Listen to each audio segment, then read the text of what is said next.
Bonjour. Elle est belle, l'Église de Dieu. Elle est extrêmement belle. Lorsque je vous voyais louer le Seigneur, j'avais l'impression que vous étiez seuls. Chacun était là, oubliait le voisin, se concentrait sur son Dieu. L'Église est belle quand elle loue le Seigneur. Je suis dans la joie de partager le message cet après-midi avec vous. Mais avant de commencer, j'aimerais te poser à toi une question. Quand je dis tu, c'est pas un manque de respect. Je veux vraiment qu'il y ait cette proximité entre toi et moi maintenant. Je vais te poser une question. As-tu déjà dans ta marche chrétienne été confronté à une situation où Dieu te demande d'aller totalement à l'encontre de ce qui te tient à cœur? Est-ce que cela t'est déjà arrivé? Waouh! Si ça ne vous est pas arrivé, je suis content pour vous. Moi, ça m'arrive régulièrement. Je suis content pour vous. Mais j'ai une mauvaise nouvelle, c'est une certitude, ça vous arrivera un jour, où vous serez placé devant un choix, celui de dire oui à Dieu ou non à Dieu. Et parfois, ce sera un choix difficile. Obéir ou pas, ta réponse va déterminer si tu as une idole dans ta vie. Toute chose que tu vas préférer à Dieu, ou toute personne que tu vas préférer à Dieu, sera ton idole. Lorsqu'on connaît la conception des idoles, on se dit, mais non, je ne me prosterne pas devant une statue, je n'ai pas d'idole. Non, tout ce qui aura la première place dans ton cœur, en dehors de Dieu, sera ton idole. Et j'ai envie de te dire, attention, parce que cela peut mettre gravement en péril la relation que tu as avec ton Dieu. Je suppose que tu es chrétien, je suppose que tu as une relation particulière avec ton Dieu. Mais Jésus veut et peut nous permettre, lorsque nous sommes face à un choix aussi difficile, ou même lorsque nous sommes prosternés devant d'autres idoles que lui, il a le moyen de nous débarrasser de nos idoles. Je veux le proclamer dans ta vie, si tu en as, Dieu peut et veut te débarrasser de tes idoles. Mon message ce matin, c'est lâche ta dernière idole. Lâche ta dernière idole. Je veux que tu réfléchisses bien. Est-ce que tu as une idole dans ta vie? Si tel est le cas, il y a une invitation pressante. Lâche ta dernière idole. Mais je peux aussi te dire que c'est difficile d'y arriver seul. Mais avec Dieu, cela est possible. Et c'est ce qu'on verra ce matin. Alors je t'invite d'ores et déjà à ouvrir la parole de Dieu dans le livre ou l'évangile de Luc au chapitre 18. Nous lirons des versets 18 à 30, mais je lirai d'abord du verset 18 à 23. Il s'agit d'une expérience d'un jeune homme, un riche. J'aimerais être aussi riche que lui. Mais bon, Dieu en a voulu autrement. Et comme il sait toutes choses, ça va. Est-ce que nous y sommes? Vous y êtes? Vous y êtes? C'est affiché ou pas? Voilà. Un chef interrogea Jésus et dit, « Bon maître, que dois-je faire pour hériter la vie éternelle ?» Jésus lui répondit, « Pourquoi m'appelles-tu bon? Il n'y a de bon que Dieu seul. Tu connais les commandements, tu ne commettras pas point d'adultère, tu ne tueras point, tu ne déroberas point, tu ne diras point de faux témoignages, honore ton père et ta mère. » J'ai, dit-il, observé ces choses dès ma jeunesse. On sent une certaine fierté lorsque ce monsieur répond à Jésus, ce chef. Jésus ayant entendu cela, lui dit, il te manque encore une chose. Là, il y a dû avoir une petite inquiétude dans les yeux de ce jeune chef. Il te manque encore une chose. Vends tout ce que tu as. Là. Distribue-le aux pauvres. Et tu auras un trésor dans les cieux. Puis, viens et suis-moi. Lorsqu'il entendit ces paroles, il devint tout triste, car il était, je vous laisse terminer, très riche. Est-ce qu'il vous est arrivé déjà d'avoir besoin d'un conseil un jour? Et lorsqu'on a besoin d'un conseil, je crois qu'il y a souvent deux hypothèses. Soit on a besoin d'être conforté dans ce qu'on a pensé. Il y a des gens qui sont très forts là-dessus. Ils ont réfléchi, ils viennent vous présenter un problème, tout en voulant que vous alliez dans son sens, dans le sens qu'ils veulent. Ça, c'est le premier cas. Il y a aussi un deuxième cas où on est vraiment embarrassé, on a vraiment besoin d'une solution, et on va consulter. Mais il se trouve que lorsqu'on a consulté et qu'on reçoit des conseils, c'est pas toujours évident, je dis bien pas toujours évident de les accepter.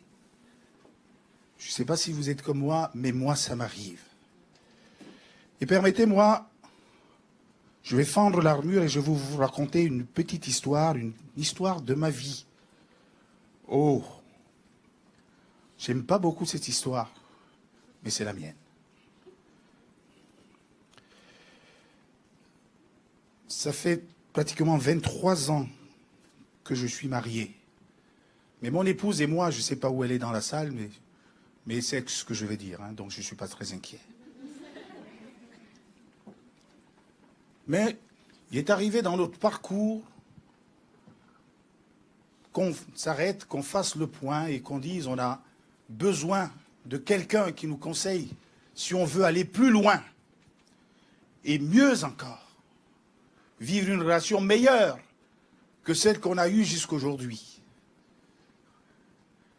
J'ai envie de vous dire que lorsque vous posez cette question et que vous décidez de demander de l'aide à l'extérieur, méfiez-vous.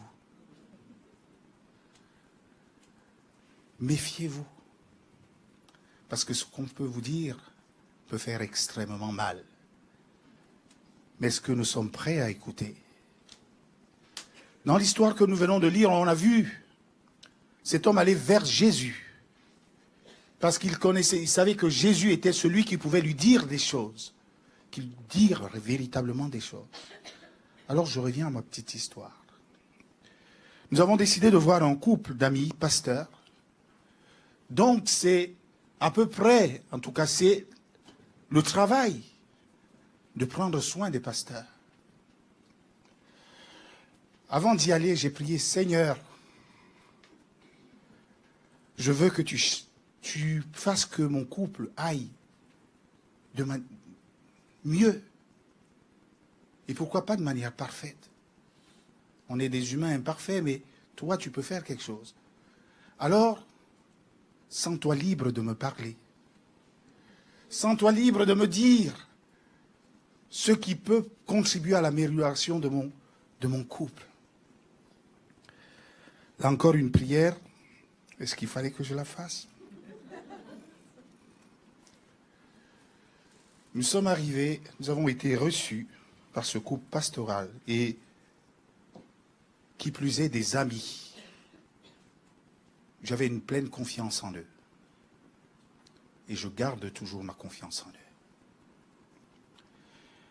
Alors ils ont, dès le début de l'entretien, commencé par quelque chose de terrible. Je pensais jusque-là que j'étais un très très bon mari. Un excellent mari. Et je peux vous assurer, mes chevilles ne gonflent pas. Alors, qu'est-ce que ce monsieur et cette dame, nos amis, ont fait? Ils ont commencé à poser une question à ma femme. C'est pas comment tu vas. J'aurais compris. Mais qu'est-ce qui te met en insécurité dans le comportement de ton mari?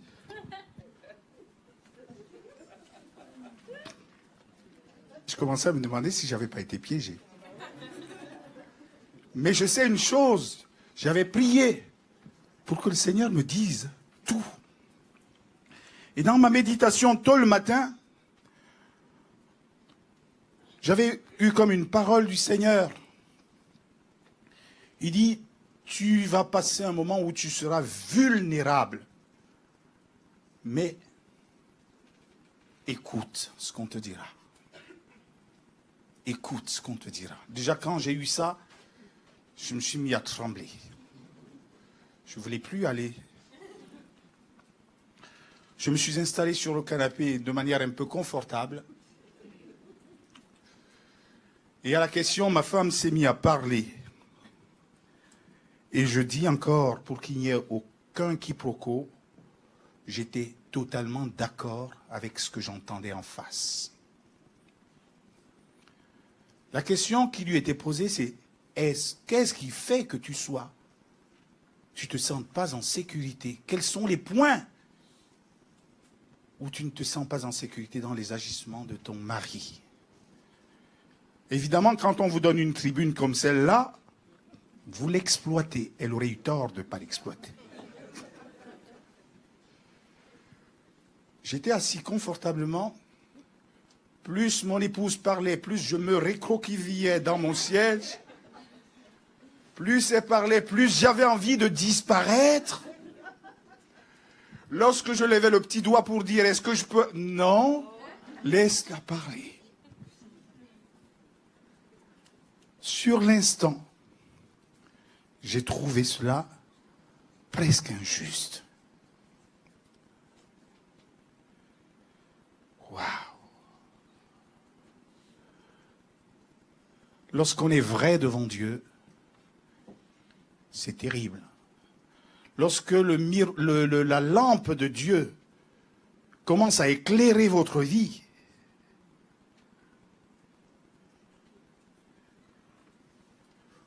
vous avez l'impression que vous avez vécu dans l'illusion permanente. Cet homme, je reviens au texte, il allait voir Jésus. Et lui a posé une question. Que faut-il que je fasse pour hériter la vie éternelle? Dans un texte parallèle qu'on trouve dans Marc 10, 17, il est écrit, comme Jésus se mettait en chemin, un homme a couru et se jetant à genoux devant lui, dit, bon maître, demanda-t-il, que dois-je faire pour hériter la vie éternelle? Cet homme, si vous avez entendu les questions que Jésus lui a posées tout à l'heure et les réponses qu'il a faites à Jésus, vous aviez l'impression que c'était un chrétien high level. Je ne sais pas s'il y en a un ici qui peut répondre oui à toutes ces questions. Moi, j'ai connu l'évangile dans ma tendre jeunesse. Mais je ne peux pas dire ce que ce monsieur a dit. Dans toutes les questions qui lui ont été posées, il dit, j'ai fait tout cela dès ma jeunesse. Je me suis appliqué à le faire dès ma jeunesse. Moi, j'ai une admiration folle pour lui. Mais alors, si j'étais comme lui, je pense que je viendrais de manière gaillarde devant le Seigneur. Disant, qu'est-ce qu'il faut? Mais je pense que dans son cœur, dans le très fond de son cœur, il y avait quand même une interrogation. Il y avait une interrogation. Que dois-je faire pour avoir la vie éternelle? Donc il n'avait pas d'assurance à ce niveau. Et pour lui, c'était une question urgente. C'est pour ça qu'il a dit, il a couru. Il a couru et se jeta aux pieds du Seigneur et lui dit, bon maître, c'était une question urgente. Une question urgente. Et la même question, peut-être, vous ne voulez pas vous la poser, mais elle s'imposera à vous, que vous le vouliez ou non. Que faut-il que je fasse pour éviter la vie éternelle? Dieu avait mis dans son cœur la pensée de l'éternité. Comme Dieu a mis dans vos cœurs et dans le mien la pensée de l'éternité. Malgré sa richesse, malgré sa sincérité, malgré son sérieux dans l'application de la parole de Dieu, il y avait un doute, il y avait quelque chose. Il n'était pas satisfait. Il lui manquait quelque chose. Oui, c'est une question personnelle. Et tu dois te poser la même question. Que dois-je faire pour hériter la vie éternelle? C'est une question importante. Car elle a une portée éternelle. Ce monsieur a eu un face-à-face, je ne sais pas, je suis allé très vite, je n'ai pas annoncé mon premier point, et c'est ce sur quoi je suis en train de parler. Il y a eu un face-à-face déterminant. Donc il y a eu une question qui lui a été posée, celle dont on vient de parler. Et nous verrons ensuite qu'il y a une réponse de la part du Seigneur. Une réponse. Ce qui me surprend d'abord dans la réponse du Seigneur, c'est qu'il y a en premier lieu une interpellation. Jésus lui dit, « Bon maître, pourquoi m'appelles-tu bon maître? Il n'y a que Dieu qui soit bon. » J'ai l'impression que Jésus, en le lui disant, voulait lui dire, « Ok, il n'y a que Dieu qui est bon, tu penses que je suis un bon maître, donc tu penses que j'ai un bon conseil à te donner, tu ferais mieux de l'écouter lorsque je te l'aurais donné. » N'appelons pas Dieu à la légère lorsque nous venons et nous disons « Seigneur, Seigneur ». Ce matin-là, avant que j'aille à ma réunion, je dis « Seigneur, parle-moi. Révèle-moi ce qui est caché. Permets que je puisse avoir une bonne relation avec mon épouse, une meilleure relation, et que tout ce qui était une entrave soit dévoilé à ta lumière. Seigneur. » Est-ce que secrètement, je n'espérais pas qu'on dise « Il est merveilleux, il est beau, il est gentil, il est tout ». Le Seigneur avait mis un zoom bien particulier. Oui, tu ferais mieux de réaliser que lorsque tu t'approches de Dieu, tu ne dois pas le faire à la légère. Il est bien plus qu'un maître, il est le Seigneur. Attention donc à la superficialité, à la légèreté avec laquelle nous pouvons venir devant le Seigneur. Attention de ne pas tomber dans la routine, parce qu'elle risque de nous nuire. Seigneur, lorsque je dis Seigneur, et je vous assure, depuis que j'ai lu ça, je commence à me prière Seigneur, je m'arrête. Je dis, il faut que je pèse mes mots, je suis devant Dieu. C'est pour ça que c'est bon quand on médite la parole pour prêcher aux autres, parce que ça nous parle d'abord. Moi, je peux vous dire que j'en ai eu des claques.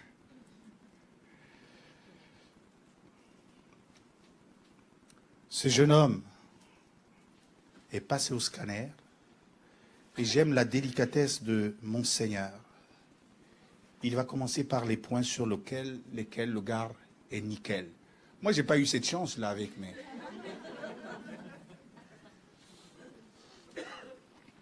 J'ai vraiment pas eu cette chance.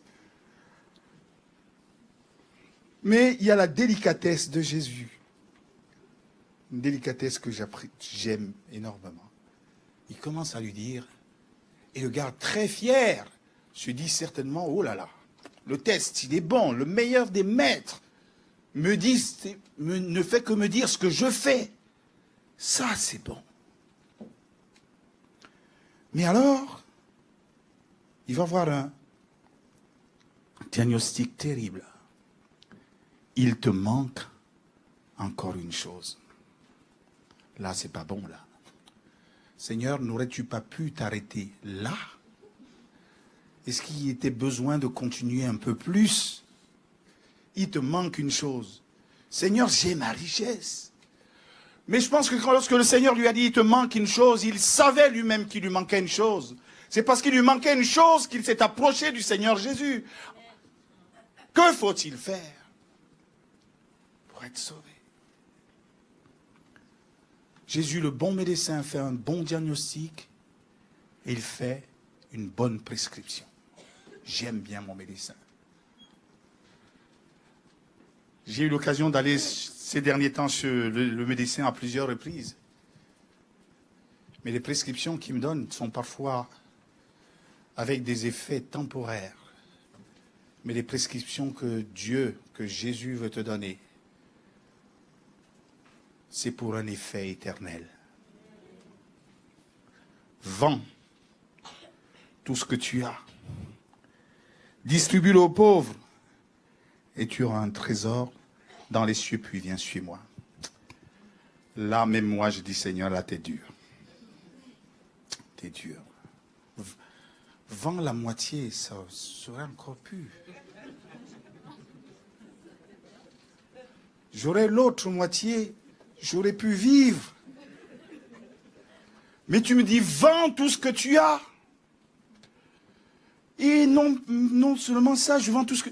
Je laisse mon travail pour te suivre. Il y a une chose là que je trouve, moi aussi, un peu dure.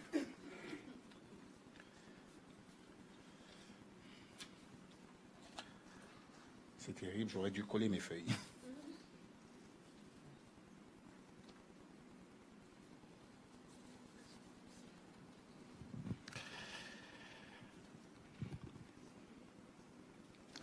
Juste 2 minutes.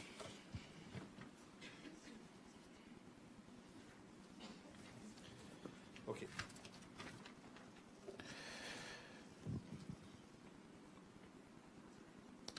Jésus semble lui dire ici, c'est bien les œuvres. C'est bien. Mais si tu veux uniquement arriver au salut par les œuvres, il y a encore beaucoup à faire. Dans la remarque où Jésus va lui dire, vends tout, donne-le aux pauvres et viens et suis-moi.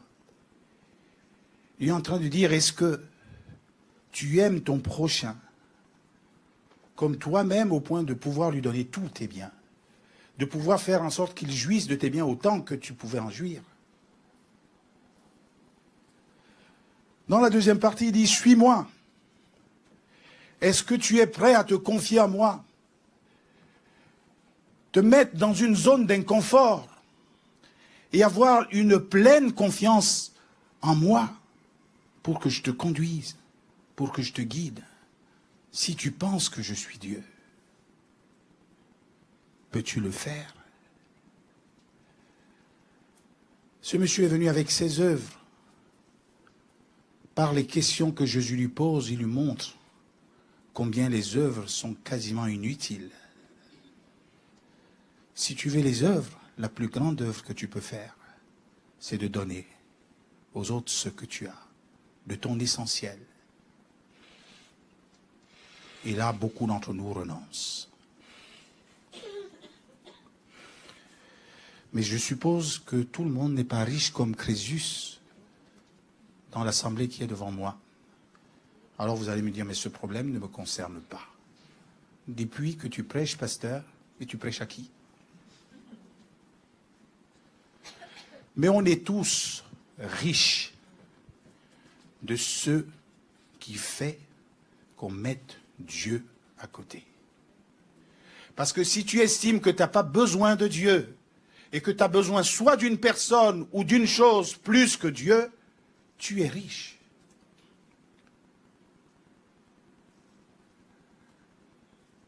Je vais essayer d'illustrer un tout petit peu mon propos. Quelqu'un vous a-t-il déjà fait du mal un jour?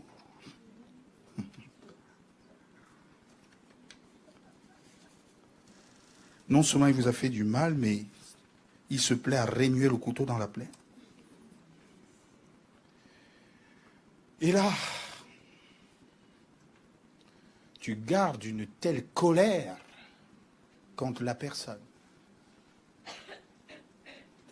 Mais malheureusement, ou heureusement, j'en sais rien, mais heureusement pour les conséquences, malheureusement pour la vie immédiate, Dieu te dit, pardonne.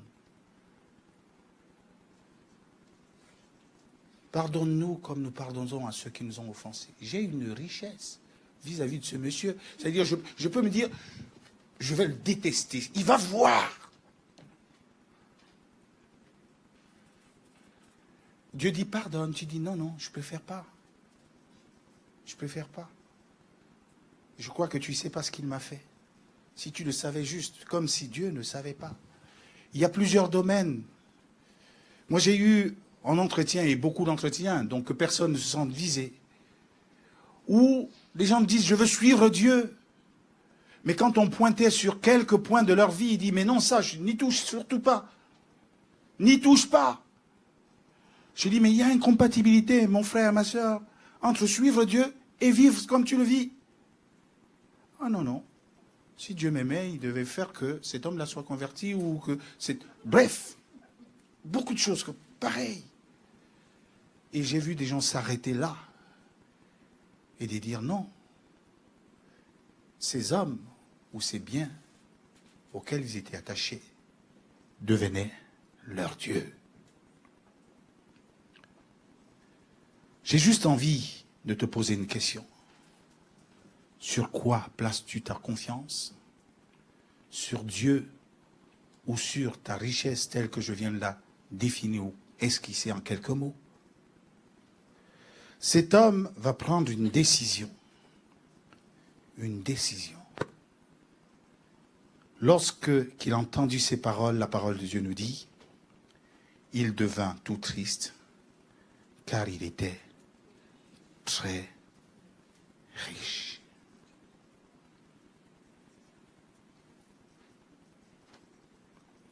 Il était pris au piège de sa richesse.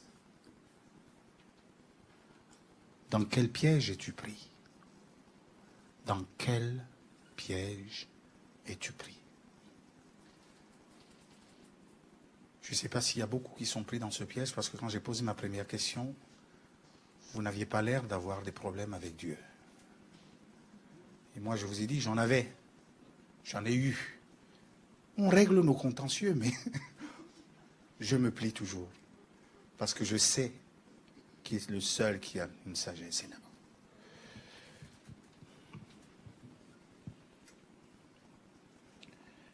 Lorsque ceux qui entendaient ce discours, cet entretien,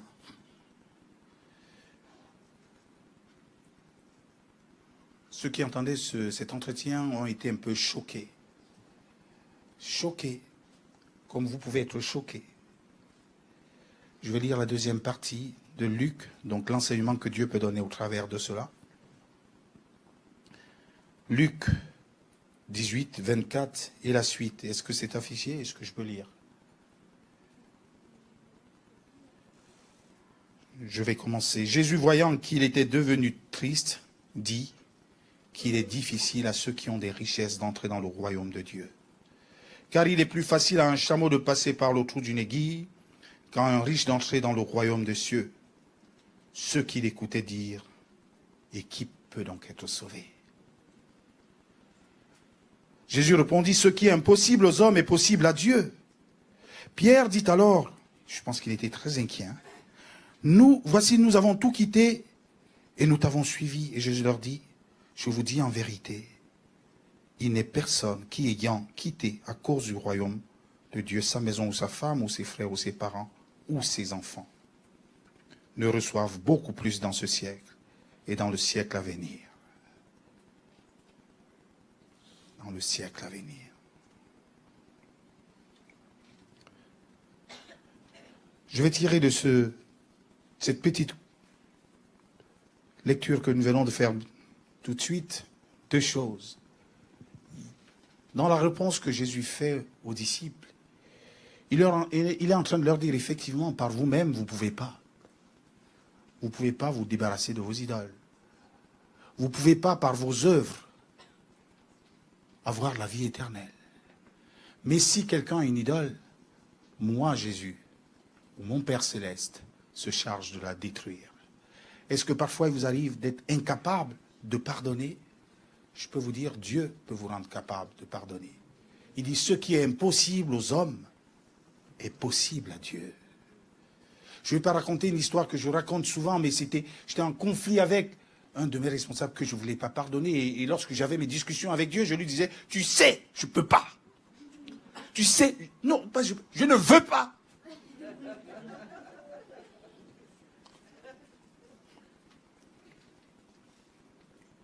Je finissais par m'y plier parce que c'était la seule voie. Et le Seigneur m'a aidé à pardonner, m'a aidé à regarder cette personne sans avoir une envie de vomir ou une envie de haine ou de meurtre. Ne rigolez pas, vous avez eu envie de me tuer quelqu'un au moins une fois? Non? Je suis seul.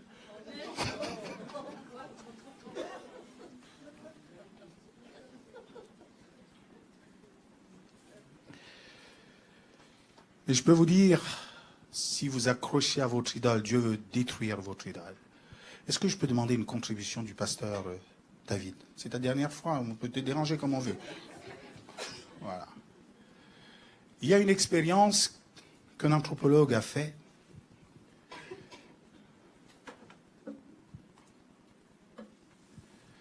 C'était avec des singes.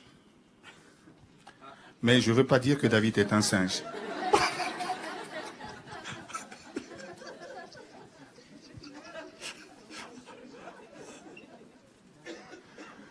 Cet anthropologue donnait des friandises aux singes, des petits singes. Il leur donnait des friandises et à un moment donné, il mettait la friandise dans un bol, comme je vais faire tout de suite. Mais je vais demander à la main de David, parce qu'elle est... de chercher cette friandise là-dedans.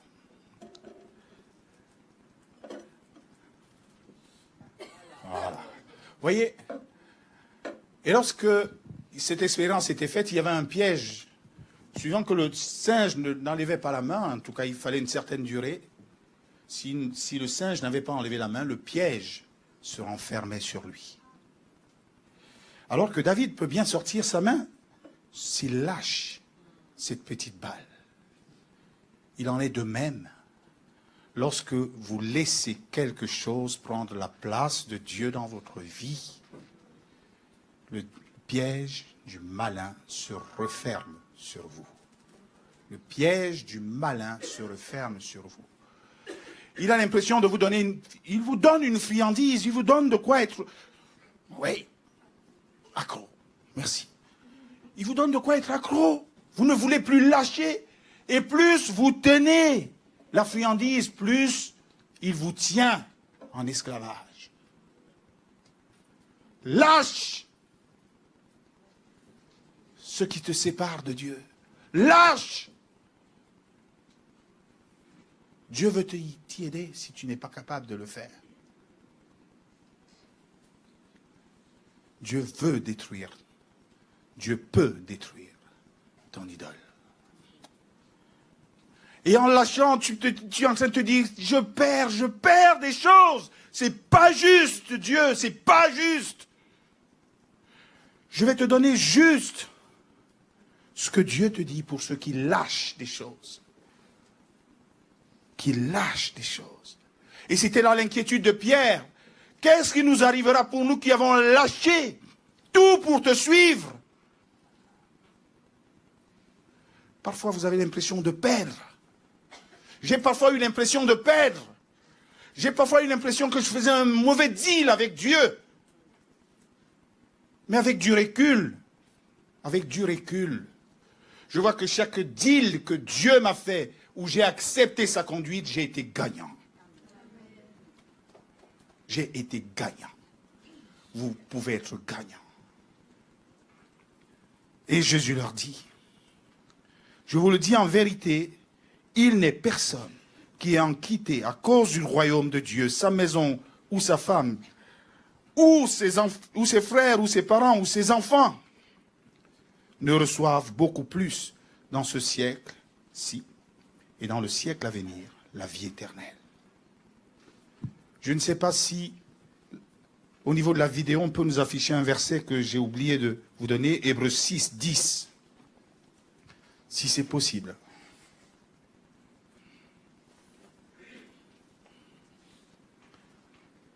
Tu l'as trouvé?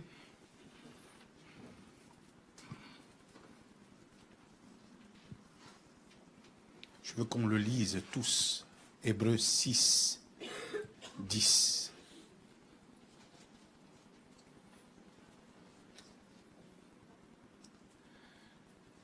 Est-ce qu'on peut le lire ensemble? Car Dieu n'est pas injuste au point d'oublier l'activité que vous avez déployée par amour pour lui dans les services que vous avez rendus et que vous rendez encore à ceux qui lui appartiennent. C'est vrai que là, il est question d'œuvres qu'on peut faire pour Dieu. Mais Dieu n'est pas injuste dans toutes les autres choses. Même lorsqu'il vous dit lâchez, laissez ce qui, pour vous, est comme un intérêt particulier, il nous donne une récompense plus grande, d'abord ici-bas, et en plus, dans l'éternité, la vie éternelle. J'ai juste envie de te dire une chose, et je vais bientôt m'arrêter. As-tu une idole dans ta vie qui te permet pas d'avoir une relation fructueuse avec ton Dieu, qui te paralyse? Lâche ton idole et vis une relation pleine et entière avec ton Dieu. Lâche ton idole.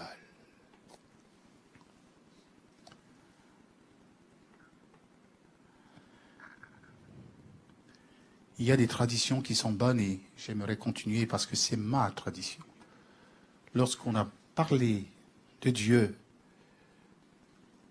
on propose des solutions. Je veux prier avec toi.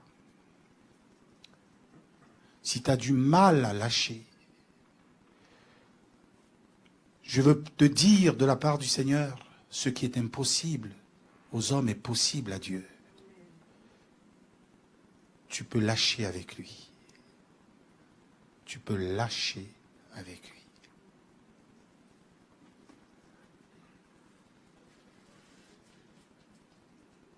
Veux-tu que je prie avec toi?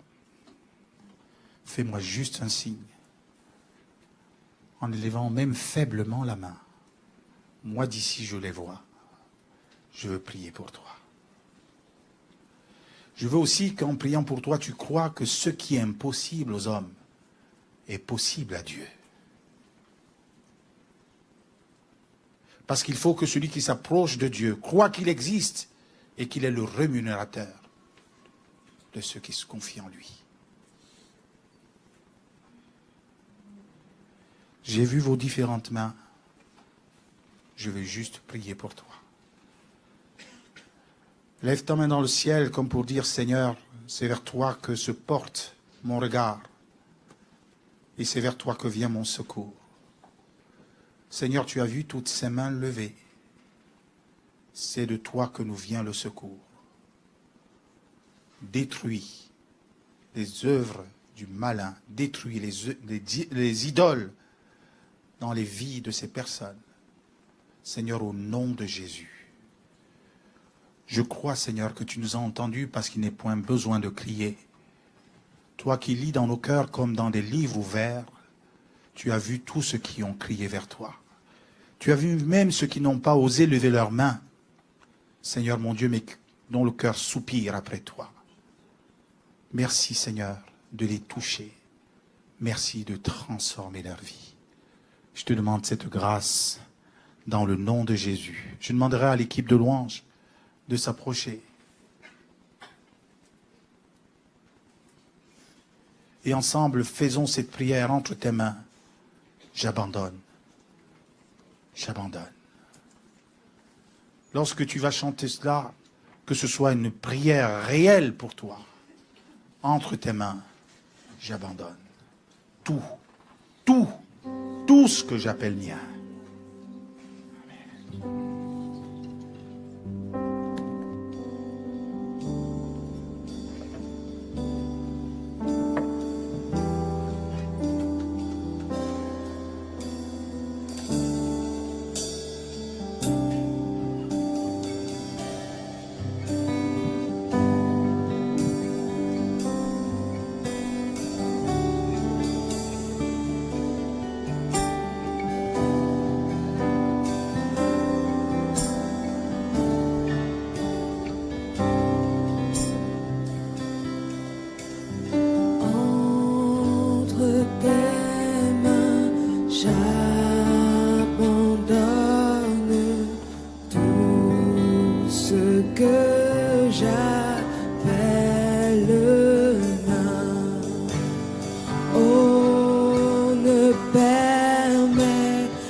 chemin de la croix.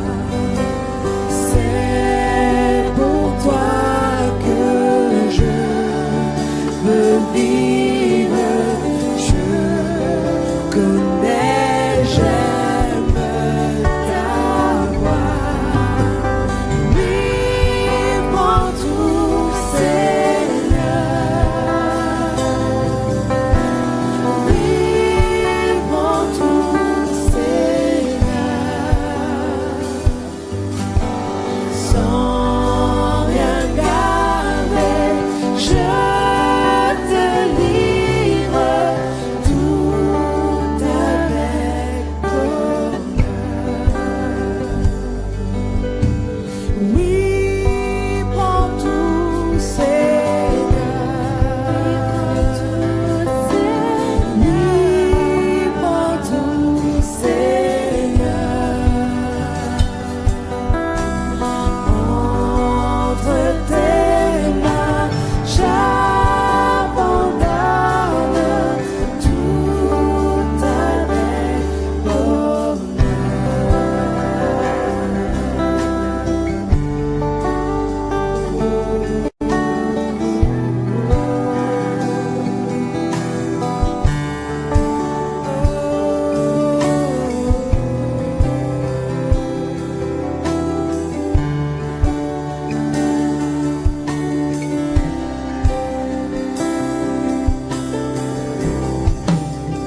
prends-moi dans tes bras, prends-moi dans tes bras, prends-moi dans tes bras.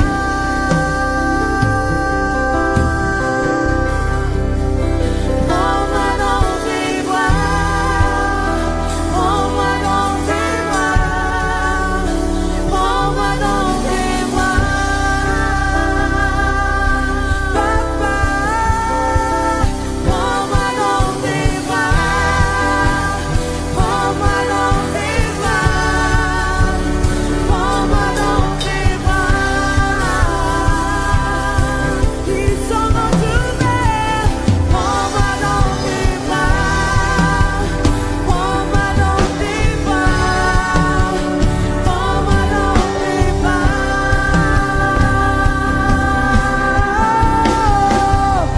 Prends-moi dans tes bras, prends-moi dans tes bras, prends-moi dans tes bras.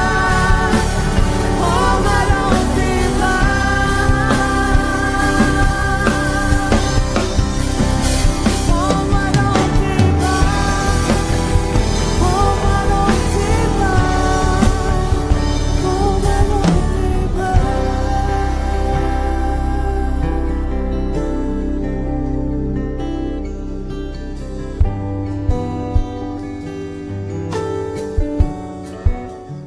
Cher ami, j'espère que ce message vous a fait du bien et que Dieu vous a parlé pendant que vous regardiez cette vidéo.